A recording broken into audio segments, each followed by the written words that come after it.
Hi, Vivi. Hi. How are you doing? I'm good. What's your temp today? I'm super PMS-y. I saw the chocolate. I was like, Oh my God. She's ready.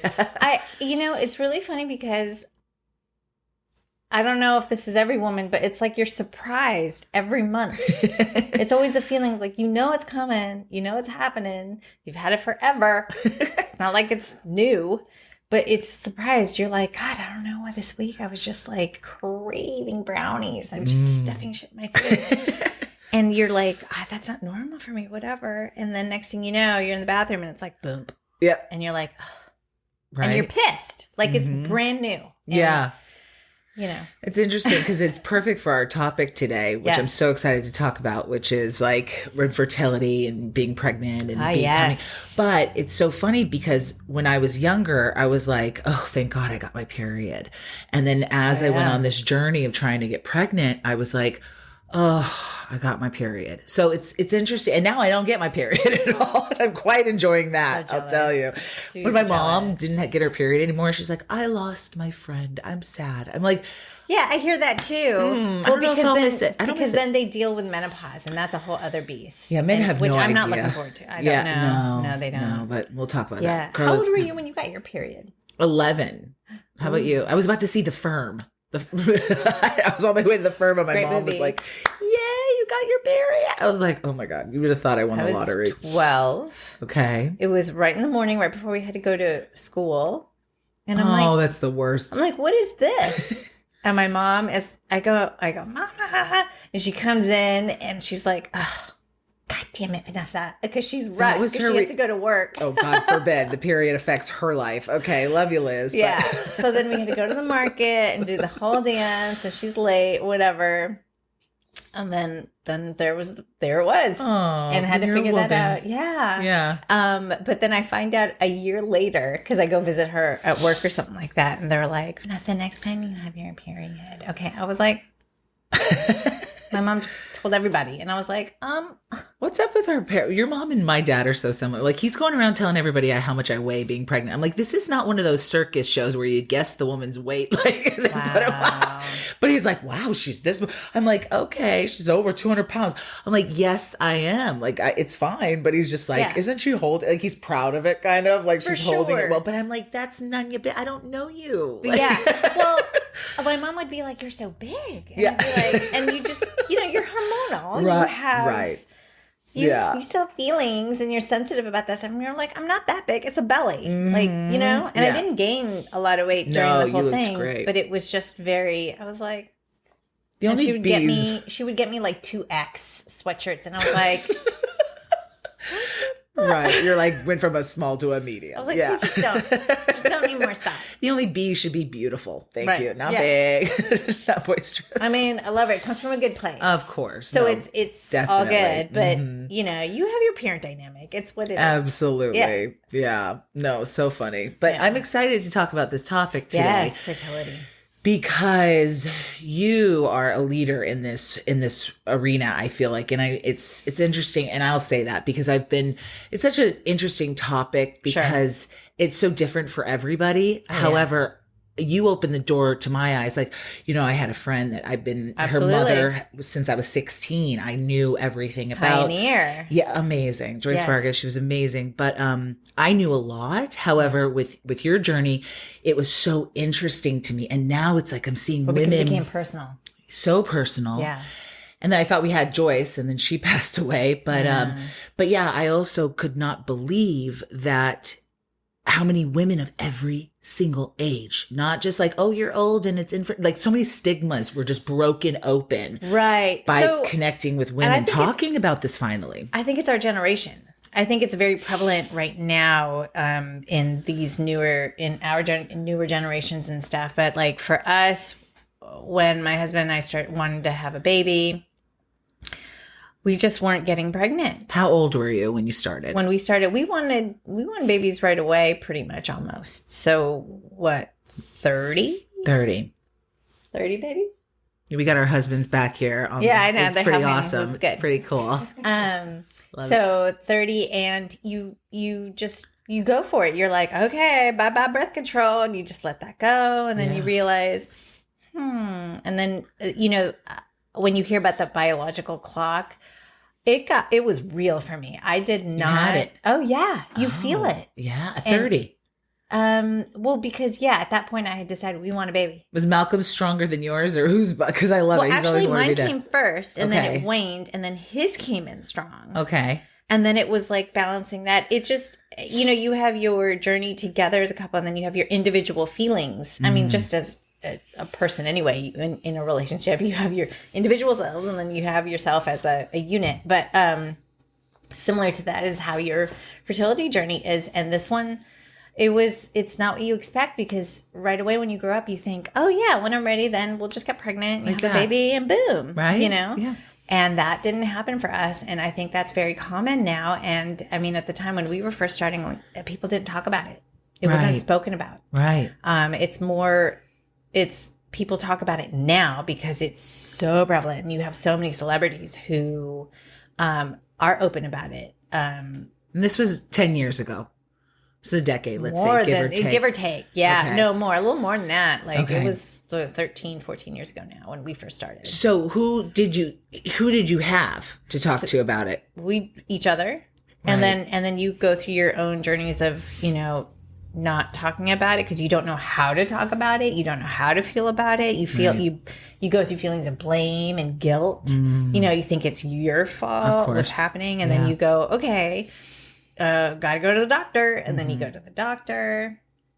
And so back up if you don't mind. Yeah. So, okay. So 30 years old, how long were you trying? Like, okay. So like me, I thought too, I was like, oh, I'm just going to have sex. And then, oops, like, this is how this works. Stressed yourself. Oh yeah. No, we'll talk about me later. But with you, so you started at like 29, like how long were you guys trying before you thought about it? It was like a full year and a half, because they say that, with birth control, especially if you were on it for a long time, and as soon as I got sexually active, you get on the pills. Right. And I was so happy to let those go. Those drive me nuts. So, and then that has to get out of your system. So they say give it a year and a half, and you're like, okay, but you're just hoping on hope, like, because you hear so many stories of people like, I missed that pill, or oh, I forgot to take it that day, and bam, perfect. I have 6 kids. Yeah. And the rest of my cousins are like freaking fertile myrtle. They're like, they have babies and babies and babies and babies, and I'm just like, what happened here? Right. So so that happened, and then after a while I was like, oh, maybe we have to look at something, like. So what was your steps? But so you peed on all the sticks before you went to the doctor. Like, did you know how to track your? You start Googling things. Okay, this is just for people out there that are now. Absolutely, you take. You have the basal method, right, where you take your temperature every morning, because if your temperature is hotter, that means you're ovulating. So you start to do that natural method of tracking your period and your cycle, and you get to be one with your whole thing, and you learn a lot about why things are, and the days, and all that kind of stuff. You know what I mean? Like, your period is the release of your egg, which everyone realizes, but you don't realize that that's because it has been in you, growing and attached to the whole thing for however long your cycle goes for. And then. And for every woman, it's different. Sometimes it crosses over, like your fertility goes mixed with your period release. So then you have other complications to your endometrial situation. Okay. You get cysts, you have fibers, you have polyps. Like once you get off the birth control and things like that. Well, just regularly. Just regular. Yeah. I mean, exactly. Female reproductive system is so, it's so just complex.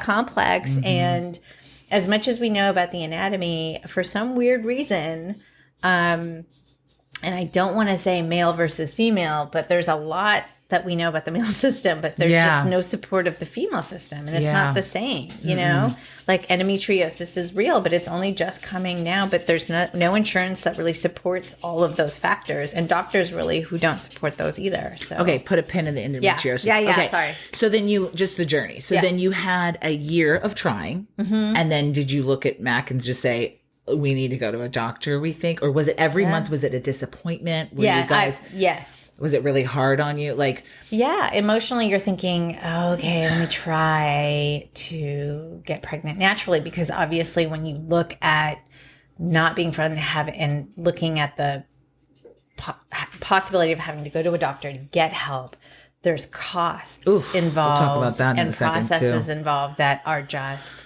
overwhelming, enormous, and crippling. And you want to you just want to naturally, again, you have the image in your mind. You were like, okay, I want to be pregnant now, so let's just get pregnant. And you have so many people around you that have done that. So why can't it happen to you? You know, you still have to kind of look at the picture, your young picture of what that is now, and then reframe it. Yeah. And that's what had to happen about a year and a half in. And then we, looked at doctors. How did you pick a doctor? So when you look at doctors, does it go by because were you guys saving? Because I can't, because I know a lot of women that are just like, I don't even know where to start because the cost is so high. Well, and we didn't even know the cost. Yeah, we just didn't know what to do. You have to find out the information, right? Where you go, what it is. And so there are steps. You don't just automatically go to, I mean, you can, but you just don't automatically go to, okay, IVF. Right. What if it's a matter of just, hormones and fixing the balance of the hormones and stuff. So you'll go to an OB, or even fertility clinics will go to that step right away. You'll do IUIs, which is that's what we did. Yes. Where you what does it break down to again? My brain is farting. What, the IUIs? Yeah. You go and assisted it's like with Clomid, and it's assisted, and you put the sperm. What does IUI stand for? I don't even know. I tuned a lot of this out. I just know it works. It's a trauma. Yeah. And that's essentially what we're leading up to, is the fact that it's a traumatic scenario that you don't really expect, and that you have to kind of forge into proactively and just deal with it emotionally as you do. Urine insemination. Assisted insemination. Yeah, there you go. Assisted insemination. Yeah.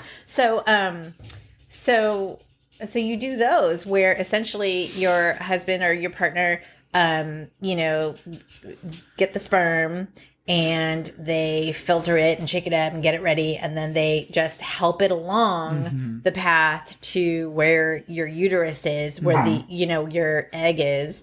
And hopefully those babies don't have to go through the journey of going up the, your vagina. And also it's there. And so that it'll be easier for them to just implant. And so you do a bunch of those. They recommend those because that's almost, way more economical. And then that didn't work for us. So you did the whole, because there's the process of the tubes, right? Where they go in the tubes.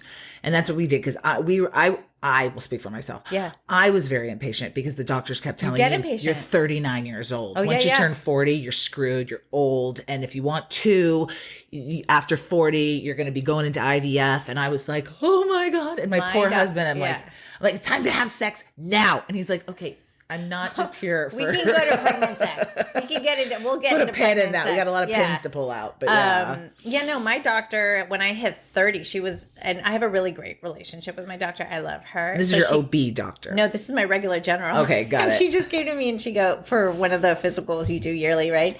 And your PAP and everything. And she's like, so Vanessa. And I went, yeah. And she's like, are you going to freeze your eggs? And I was like, excuse me?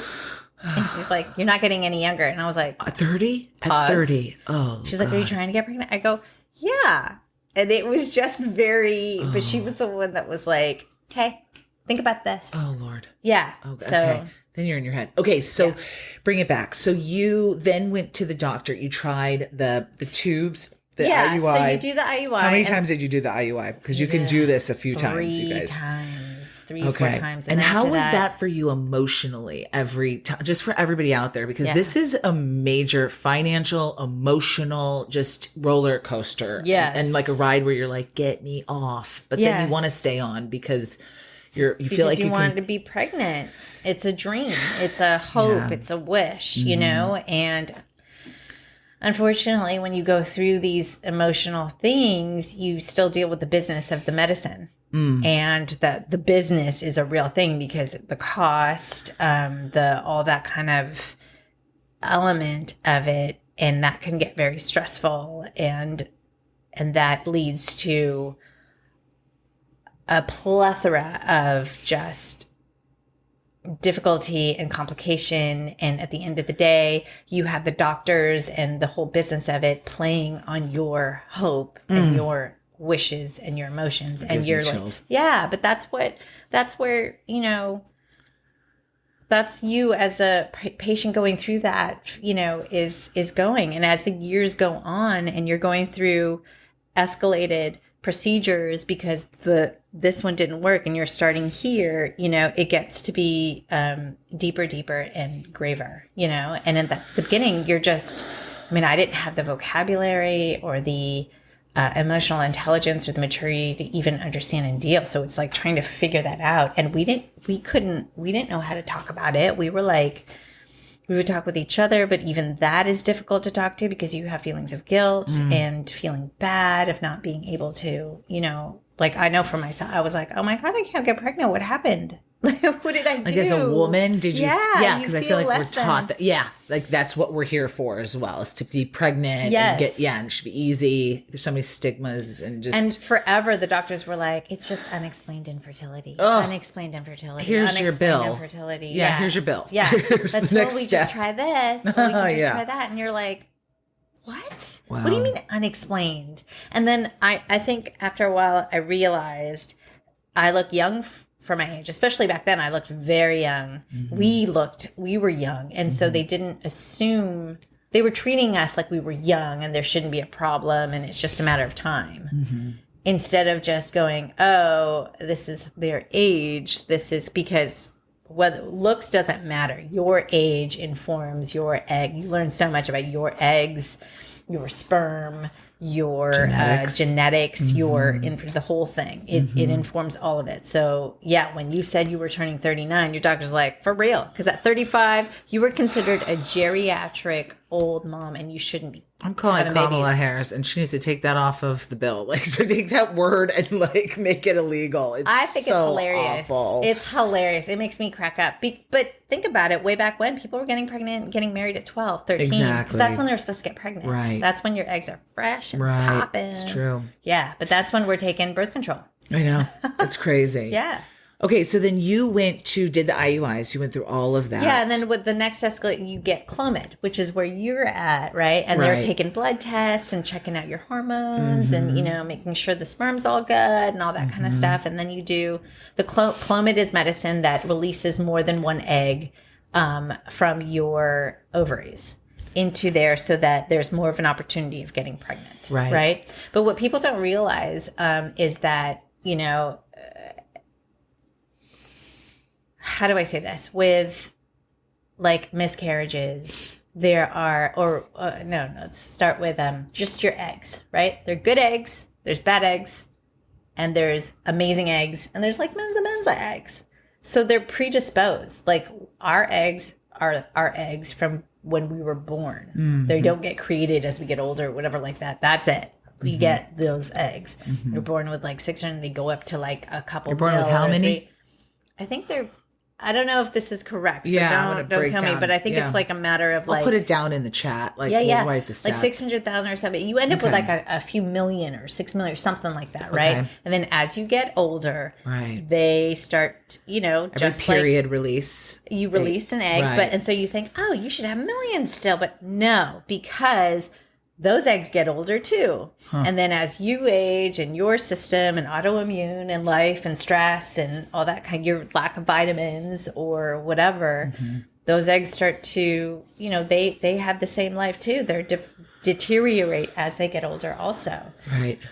So like with miscarriages, never the mom's fault or whatever. They're predisposed to that. They just didn't have those. Even genetics, like you said, babies certain eggs are predisposed to having certain genetic malformalities. I'm saying that wrong, but Yeah. you know what I'm saying. Yeah, absolutely. Yeah. So okay, so then you did all that. Then what was the next step? Did you take a few like years off? Did you take a few months we off? had to, for sure. Yeah, well, tell people, because I'm the kind of person that's like, go, go, and it's hard insane. for me to talk because we went on for so long, and it's a hard thing to talk. We couldn't talk about it for a long, long time, and it was honestly. It was celebrities like Chrissy Teigen, when she came out and she started talking about it and stuff, it really helped because I was like, yo, she's going through the hardness too. And the way she was saying, she was so blunt, so direct. I was like, word, because you deal with everybody going like, when are y'all getting pregnant? And you can't tell, and you're not telling them, and you're going to baby showers. You're and getting watching invited. friends get pregnant left and right. You're watching them have their second kid already. Right. You know what I mean? Complaining about their 4 kids running around. And when you guys get yours, and you're like, Now, do you think it's rude? Because after all of this, I have learned to like not come up to women and be like, "When are you having kids? Yeah. What's the deal?" I've learned how sensitive that is, and after all of this process, and at that time, because it's emotionally hard, you're also, it's hard to be the friend also to the friends that are having babies, because that's a whole other You did a really good job at that, though, Vanessa. I'll give it to you. Yeah, you did. Oh, I feel bad about that, because so many people have been there for us when we finally had the baby and everything, and I realized we weren't there. I wasn't there for them as they are for me with the baby, but I emotionally could not be. No, you were. I watched you make the diaper cake for Emily. Like, but I was here and I didn't. But you did as much as, because I knew how much you were going through. Yeah. You really were. Because if that was me, I would have gone somewhere else and just numbed it all out. You know what I mean? You really did do. There's all of that: the numbing, the sadness, all of it. The anger. There's a grieving of that kind of process. It's just rough. And then as a couple, what you go through, and then you have to actually start to accept a change and reframe those pictures in your mind. Like, okay, we're not going to have a baby. And then, all the people that were like, well, just adopt. Yes. Adoption is something that we may still do. And adoption is important. And it was something we explored for sure.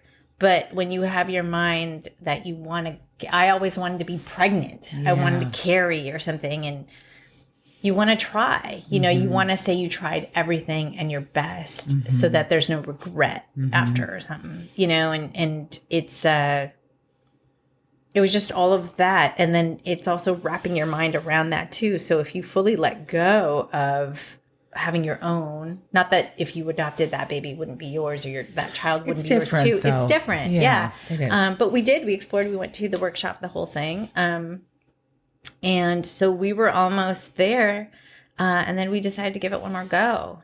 But yeah, once you do, just to go back, we do the Clomid. Right. And you take time off. You need to heal through all the failures. I think it's good for people to know. Take time. Yeah. Because there's a lot of failure along the way. I mean, our journey was 12 years before we finally got a pregnancy. Mine was less than 12 months. So I can't even wrap. That's why I look at you. You were stressing out so insane. much. I know. But okay. So then what ended up happening with you? So what was the cause or the effect, or what? The first clinic we went to, and this is a fertility clinic. This is a fertility clinic. How did you pick this fertility clinic? Well, you start Googling, you look up stuff, you hear, and you want to go to the best. If you're going to spend the money, you're going to do the thing, you're thinking, okay, and you see the success rates, you like go you're with Googling it. Like them being like, I made this baby and this baby, and like, okay, got it. And not for nothing, Ashley's mom, who was one of the best, the Marses, right? And then you had this clinic, and these were like the top 2 in LA, and we're like, all right, we can do this. And you pick a doctor, and I love female doctors, the whole thing. I'm not going to share who they are or whatever, but it was just the worst and you don't realize it because you're so traumatized. You don't know what you don't know. Yeah. You're going there. So vulnerable. You're so vulnerable. They're playing on the vulnerability. They're playing on your wishes and your hopes and stuff. Chills, and the costs are astronomical. And they're, in many ways too, I feel so horrible for my husband, because they treated him badly, because you're the patient. They're implanting you. And so they don't treat you as a patient as a unit. This clinic didn't. No, they didn't. Like what? They wouldn't. They would only talk to me. It was so strange. And Malcolm was in the room. Yeah, but they wouldn't look at Malcolm. It was awful, and there were just so many different elements of bad things, and then all of a sudden, as you go through these, they're treating him like a bank account. It was just wow. It was a lot. There was a lot of horrible things, and that's where the business part of it comes in and the cost comes in, because they act as if like, okay, now you have to do this, and this is $10,000 and you have to do it by tomorrow, otherwise you're not doing it. And the thing is, you have to do it by timeline, by your cycle.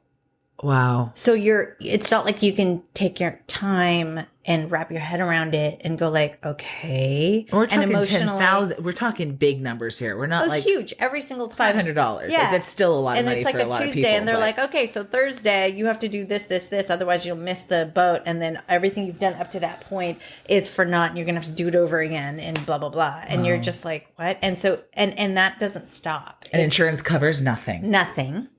And it's like bam, bam, bam, bam, bam. And you're just like, and there's there's a lack of emotional, this clinic anyway, so, what would you say to somebody? Did you do a run with this clinic? Yes, we did. You did one? Yeah, we did a couple with this clinic. Yeah, you do, because this is the thing. When you go, every female's, every circumstance is different. Right. Maybe it's not the one, maybe it's the man. Mm-hmm. Maybe it's this part of it. It's not, this medicine protocol doesn't work, so let's try this one. Well, you had to try this one first before you went to that. And you're paying, you're bleeding money throughout this whole thing. And that is such an element to it all, because it's your finances. It's your life, Yeah. So it's a lot. And then, depending, maybe you discover you have an autoimmune disorder that's preventing you from doing that. So now you have to deal with that issue before you get to this. I mean, it's so complicated when you get down to the reproductive system, that it becomes overwhelming. And so I didn't realize this at the time, but I was going through trauma. Yeah. So once we went through our runs with them, had to take a break. I mean, I had to go on steroids for a long time. I blew up. I had moon face. You remember? I do. I looked like something what that else. does to your personality. Yeah. And your body. Oh my God. And the hormones. You're constantly on hormones. And that really affects you. So you did these rounds. Yeah. And then did you end up taking time? And then did you go to another doctor? Yes. What was the point of that? Like, what was the point where you were just like, I'm done? At this point, we're years in. Right. Years and years in now, right. And this is all going on the card. And then well,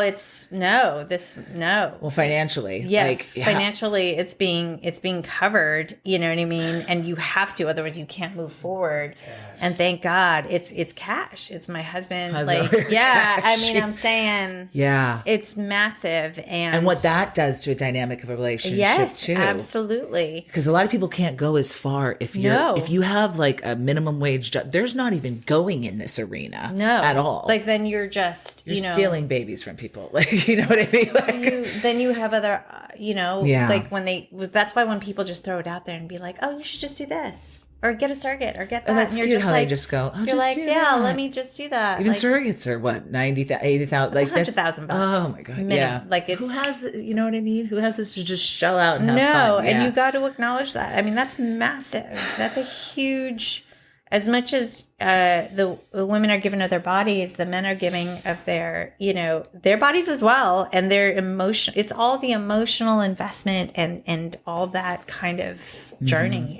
And that's hard for probably the husband, Malcolm, and husbands to be like, they're in it, but then you're going through all that, and then they're kind of out, and then they treat him bad. It's like. But the money involved and the paying and all the hard work involved to get that money to get to this place and the whole thing, it's just like, and then to be treated like that, and then it doesn't work, right? But that is the business aspect of it, and nobody ever really talks about the business part of it. Right. I think it's really shameful how they take advantage of the emotions like that. You know what I mean? Because it shouldn't be. I mean, I know in the UK, you get one free round. Really? Yeah, as part of their universal health care and stuff like that. Yeah. And even it's a condition. Yeah. Absolutely a condition. Yes, it is. Yes. And then you have people like going to Ireland and things like that can afford it because it's like 7,000 for a bunch of rounds. Like, not like, So then you took time off. Had to take time off. What was going on? There's an emotional toll on us as a couple, financially, everything. It was just, and you're living your life the entire time. Life is happening too. So you just have to, you're going through the whole it's the journey. And we had at that point visited the aspect of adoption, and we were in our minds of like, okay, maybe we just don't have kids now. It'll just be us. Like, you come to this place of, all right, let's reframe our life the way you thought it would be and think and stuff. And there's a whole lot of emotional maturity that needs to happen. And that does happen. But again, trauma, especially for me, like I essentially, at that point, I would say I was shut down. I was in straight PTSD and, it totally affected us. Myself, I know couples that have not made it. Yeah, no, that's a very common. At all. Yes. Like, yeah. So, and thank God, his patience and love and support, because oh my God, it was like, but he was like, you got to talk to somebody. And finally I did. Therapy has been. And then you started therapy. That's good. Everybody, therapy. That's good. Yeah. Okay. And it was a way, like I said, with you have, celebrities just talking about their own journeys about the whole thing. It kind of normalizes it and kind of brings it out into the open. You go, oh yeah, that other person, she went through that too. And, or like, oh that, yeah. And you even had Michelle Obama talk about hers, with Barack and the whole thing. And I was like, yo, that's dope. And so what with the therapy and getting new vocabulary and language to speak about it, to even acknowledge that it was a trauma and that I was in PTSD and just all those things. Were you embarrassed at all to talk to people, or was it more like they're not going to understand? It wasn't embarrassed. It was shut down. It was so complicated and so layered. Like, how do I explain to somebody? And if you're not there, if you're not trying, if you don't know, you're still dealing with somebody who thinks, well, when I'm ready, I'm just going to get pregnant. Right. Like, wait, there's no point into talking about that. Right. So. And your mom never had issues. No, she was. And nobody in your family really has issues. My cousin. Okay. Who's almost like my sister, like your Julie and my Tiffany. Yeah. She did, and she was going through something similar as well. Okay. A completely different set of circumstances with them, but they were also trying. Okay. And so. Each other. So it was exactly. But even then. It's hard talking about it because nobody has the vocabulary. You don't know how to talk about it yet. And it's whatever your relationship with the trauma and what you're going through is your ability to converse and talk about it. Yeah. So it took a long time, and now we're able to talk about it. Now we share and we realize, oh God, if we had just started talking more or whatever, it would have been so much easier and probably helped, the emotional weight of a lot of this stuff. But yeah. But was it easier to talk about once you got pregnant and you actually had a result? Because I'm such a results oriented person. So like everything you've been through, like both of you, like digging the trenches so much and just feeling like you're burying yourself in debt and the emotion and all that and not getting an outcome, that alone must have been just so beyond impossible. Well, again, we had to pause, right? Walk away, do some healing. But you still don't have a result, and then but then you have to look at Miss Reset Plan. We had to reset. I know it, girl. I know. And then come back to it and be like, all right, we got to make a decision, because making no decision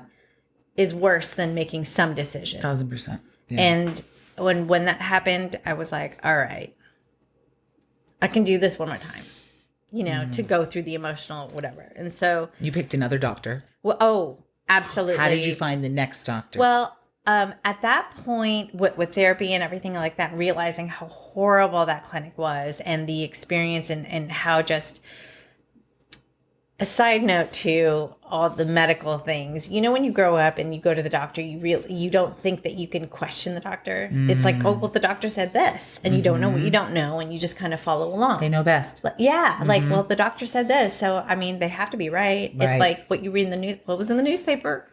Right? Yeah. Well, no. It's true. No. It only took me a few years ago when I realized I can say no to the dentist. Like, no, I don't want to replace my cap. Thanks. Yeah. You know, where they were like, you really need to do this. And I'm like, I do. Right. Now I'm like, That's nah, good for I'm people good. to know yeah, that. you are a proactive member of your medical doing. And after coming back to the discussion, after some time away and everything, and with the help of therapy and really understanding and thinking, no, you can do this. Dude, Yelp, Google, look at other, other doctors, you can see there's other forums, however you get the information, and it does cost, again, they charge you for consultation. To start all the way. Yeah, exactly. There's no transfer from what, right? Well, the information, the medical history is there, so they can use that,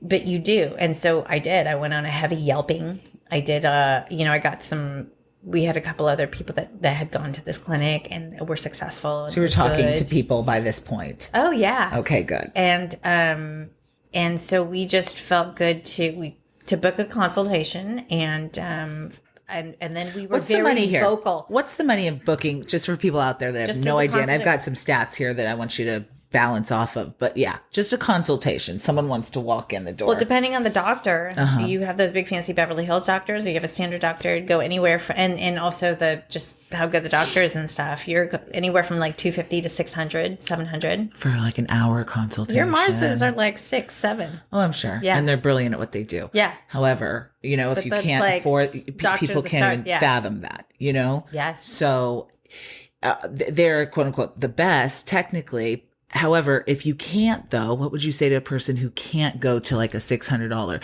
Would you say, because we went to UCLA for this. Sure. And this was a lot you went to an OBGYN first. You started an OBGYN. You don't go to a clinic right away. But she was a fertility. She was a specialist, though. Sure, you're an OBGYN. But insurance paid for a lot. It's because what you should start doing is a lot of it is women's wellness. Right. So insurance will pay for your women wellness. Right. They'll pay for your PAP. They pay for your, those things. So a lot of you getting your blood done, your cervix checked, like all that stuff, that's part of the wellness. Yeah. So of course they're paying for that. Right. But if your doctor had checked fertility, infertility, no. Yeah. Yeah. Yeah. So then you went in there and then, so you did another consultation. Well, yeah, you got to meet a new doctor, see if you like them, because And did you like them? Did they treat Malcolm good? Well, you're also interviewing that doctor. Damn right. That's what people need to know. You interview the doctor. They don't just interview. They don't just take you on. Right. Right. And then also too, you're, now with the newfound therapy help and some distance from just the trauma and stuff and understanding, we were and now we can vocalize and talk. We were very clear. This is what we need as patients. We are the patients. We need to be, and when you don't know what you don't know. So when you need things explained to you, and especially if you're going through a trauma, sometimes you need it explained to you several times. Right. Like spelled out. Right. And I needed that. Like you're 4 years old. Sometimes I'm like, talk to me like I'm 4. And I said that. I go, look, I need that. This is what we've been through, blah, blah, blah, blah, blah. And we just put it all out there. And the doctor was receptive and went, all right. And you liked this we doctor. absolutely Totally different vibe. Yeah, absolutely. And a totally different vibe to the office and everything. Yeah, that's good for people to know. If you don't feel good in there, you should probably check out other places. Yeah, absolutely. 100%. Yeah. And so, this was our experience, right? So it's different for everybody. And from there, it went really well. Like in terms of being more mindful and proactive and aware of the steps, because there's many steps to getting to pregnant. And then once pregnant, you're worried about staying pregnant. Right. So that's a whole other thing. Right. But in terms of the infertility and everything, for sure. Yeah. Paulo tries to mouth off. I'm about, sit down. How hard they worked for you. He's amazing, though. He's the perfect one. Okay, let me ask you a question. So this is interesting statistics. So the Huffington Post and a few other places that I looked up, they said that the 7.4 million is the number of women between 15 and 44 in the United States who have difficulty getting and staying pregnant. 15? I don't know who starts at 15. God love them. I mean, the world, right? That's a world That's statistic. according to the U.S. Centers for Disease Control and Prevention. I mean, yeah. 7.4 million between 15 and 44. Yeah. Well, think about it. 15. Well, look, our parents got pregnant like this all the time because they didn't have all the phones. They didn't have all the devices. They didn't have all the stuff preservatives mixed into in the food. I think there's a lot going on with that, girl. And they didn't have as much stress in life. Yeah, we have a lot of stressors now. And anxiety and all that. I completely agree because I was stressing myself out when I did my I think it was a general. Like I said, I think a lot of this is generational. Yeah. Yeah, because we have a lot of friends now that are like, when we started talking about it, they were like, oh my God, me too. Oh my God, me too. And it was like, yeah, like, you know? Yeah, absolutely. And then 40 is the percentage of struggling couples in the U.S. That have what is this?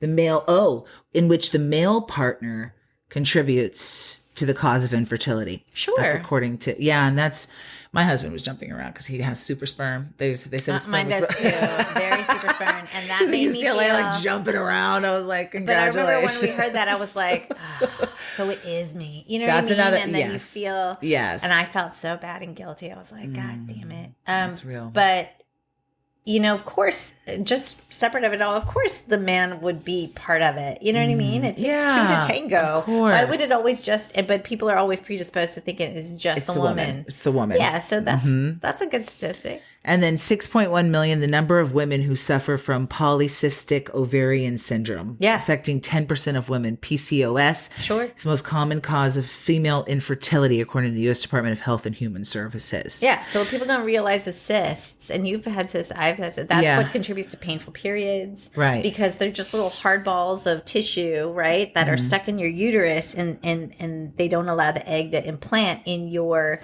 lining that builds up while you're going through your ovulation before it releases into your period. So that's and what's endometriosis? Break that down for people. I think that's a general. I'm doing this badly because I'm sure there's a more specific medical definition for it. But in my mind, I think it's just like a huge term to define and explain pain, like reproductive pain for the woman, down there. Right. And that happens a lot in my family, runs in my family. Is that hereditary? It can be. Okay. It can be. I don't know much about it. But it has a lot to do with autoimmunity.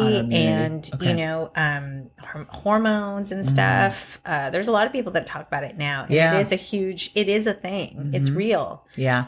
But I can't stand it when doctors go in and be like, just take an Advil, and they think you're asking for pain. And I'm like, man. Oh, you just want Vicodin for fun. Yeah. People probably try that shit. Well, it's so funny because they think, this is why I love female doctors, because, and some women aren't kind to other women. They're just saying, I get a period too. And I'm like, everyone's period is different. So you can't, you get them bad. I get very painful periods. And,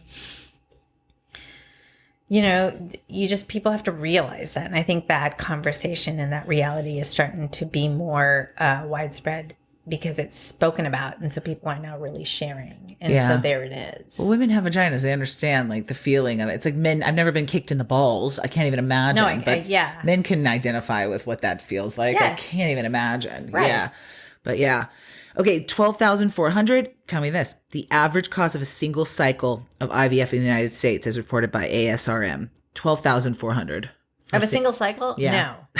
I was wondering. I was going to ask you about that. Times two, if not a little more, because that's not including, look, this is where the business of it is. Right. Okay. You're paying the doctor. You're paying the facility, which the doctors own. And wait, what do you mean? So you pay the doctor's fee. The doctor fee. Then you pay the facility once you do the treatment, right? Okay. Yes. And then you're paying for medicine, which the medicine alone, the prescriptions that you have to take, I'm getting chills right now. Could be in the thousands. You're spending upwards to $10,000 on and insurance alone. Covers none of this. None of this. And then what if you have complications or you have to do extra stuff, add on top of that. So whenever you say, I just need ballpark, it's not about ballpark. Okay, it's about, I would say for an entire cycle. And this is what people don't realize too with IVF. It's 2 parts. Okay. You have to get the eggs.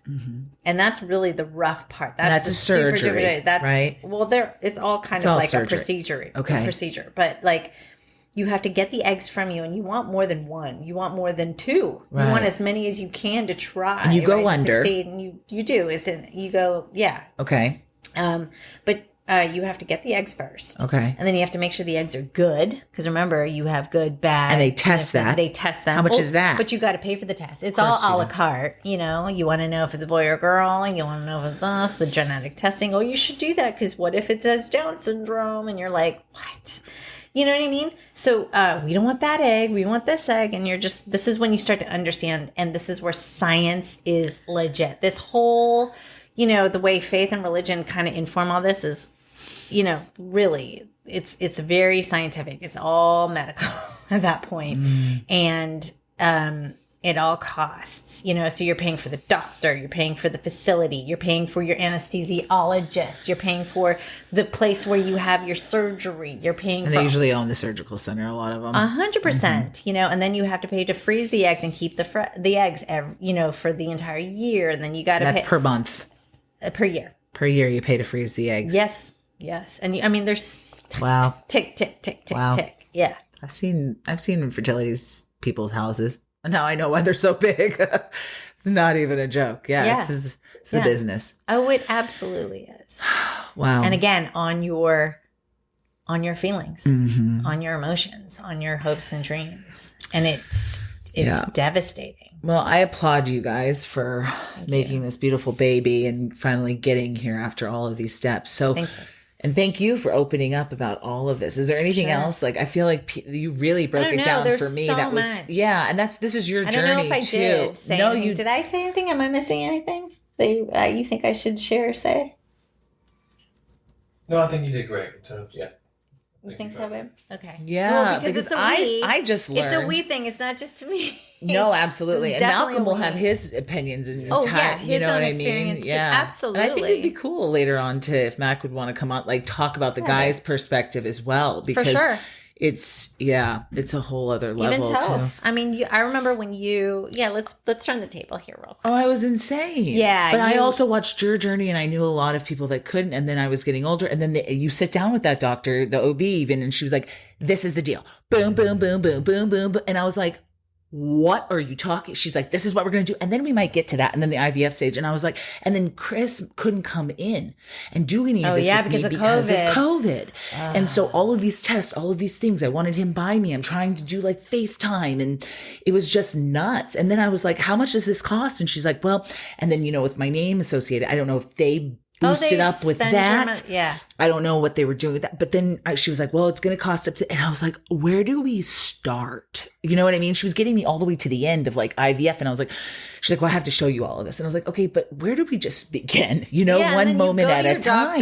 You go to your doctor and you say, well, what do you recommend? Because you always be like, okay, well, I'm going to you as the professional. Right. For your professional advice. Right. And I need your input. And there's a bedside manner that is super duper lacking. I wanted a hug. And then COVID, no one would give me a hug. That's why you called me and you were like, me. I know. Thank God for you. I know. Dude, it was just, and it's hard. It's hard for people to talk about it. It took me like years, almost a decade to be able to, share. I'm glad you are now. It's it's definitely.